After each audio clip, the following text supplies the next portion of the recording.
Hi, welcome back to Basement Backgammon. In this episode, we'll be looking at problem 215 in Bill Robertie's 501 Essential Backgammon Problem Series. This is a doubling problem where we have to determine should black double, and if black does double, should white take. So let's take a look at the board and evaluate all the threats and see whether or not black should double and should white take.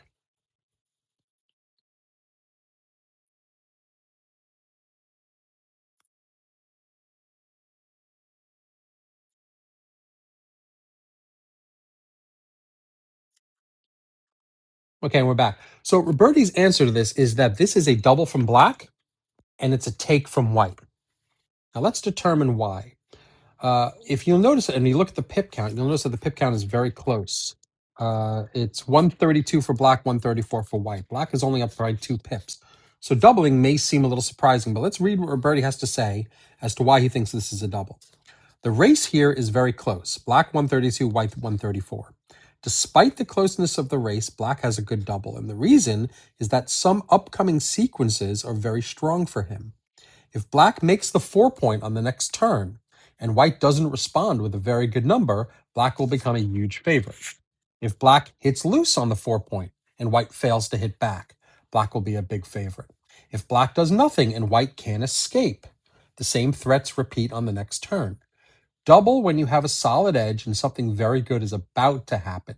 That's the case here. White still has a take, but he might not next turn. Now, Robertie is saying here, and this illustrates a very important concept in doubling theory, is the idea of market winners and market losers.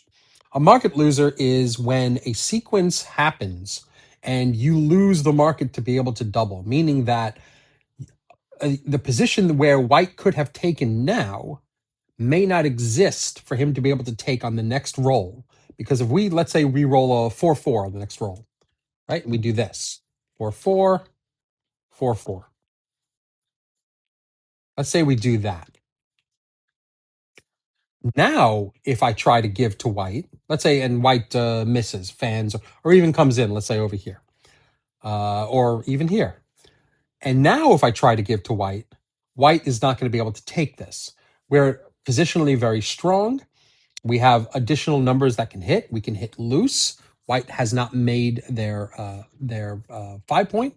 So white has more or less an open board. We can hit loose with a checker from out here or these two outfield checkers. White is going to have a very hard time. Only a 6-4 or 6-6 actually allow white to escape safely. And if white comes out with a 6 or even a 6-2, there's multiple threats to be able to hit again. So white's just in a terrible situation to be able to take. So we've lost our market because we didn't give the roll before. But now let's go back to the 4-4. But here, white has the ability to take this because a good roll, any roll that escapes, a 6-4, 6-5, 6-6, 6-2, and then it's a straight race. So white has the ability to take it now because those possibilities exist. Those sequences exist. However, black is about to or could roll a bunch of numbers which allow him to become a huge favorite. So the market exists now for black to give, but maybe not in the future. That is what Robertie's saying here. That's why this is a give and a take. But let's see if XG agrees with that, or if XG thinks this is a drop right off the bat. And I would like to know, and I'm going to show you guys, whether or not if this was the position and white had 6, 5, and 4 all made, whether the same give and take would apply. So I'll roll both of those out for your pleasure. I'm going to throw it over to XG right now for that analysis. And we're back with our XG analysis of problem 215. Should black double? And if black does double, should white take? Robertie says this is a double take. Let's see what XG says. And XG agrees. It is a double take, and it is a 26.6% equity loss, or gain, I should say, for black if white drops, if white passes. So this is clearly a double and a take from both sides. And let's see, I promised I would move the checker from 19 to 20 and make the 6-5-4 and then redo it. Let's see if I can do that. So I'm going to move the checker, let's see, here to here, and redo the analysis. I'll do XG++ because we don't have time for roll. But this time, look at that. It's a no double take.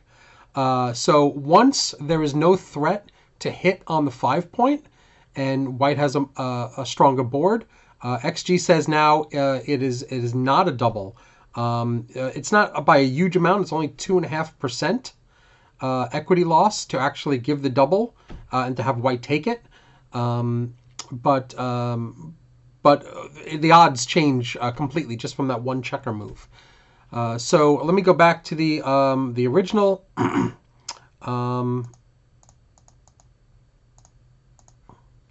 This is the oh, I'm sorry, it was on the screen. I'm sorry, but yes, it is a double and a take in order to in the original position. So let me go back to the original position for a second. This is the original position. This is a double and a take. But if you move 19 to 20 and give white the 6, 5, and 4 points, all of a sudden it's a no double take. So big difference just one checker makes. I hope you like this video. I hope you like the analysis. And please like and subscribe. That's very important. Get active in the comments section. I want to hear what you have to say. I'm doing one a day for these for at least 200 and something more. I got plenty to go. Tomorrow's 216. I'll see you tomorrow morning. Thanks a lot for watching.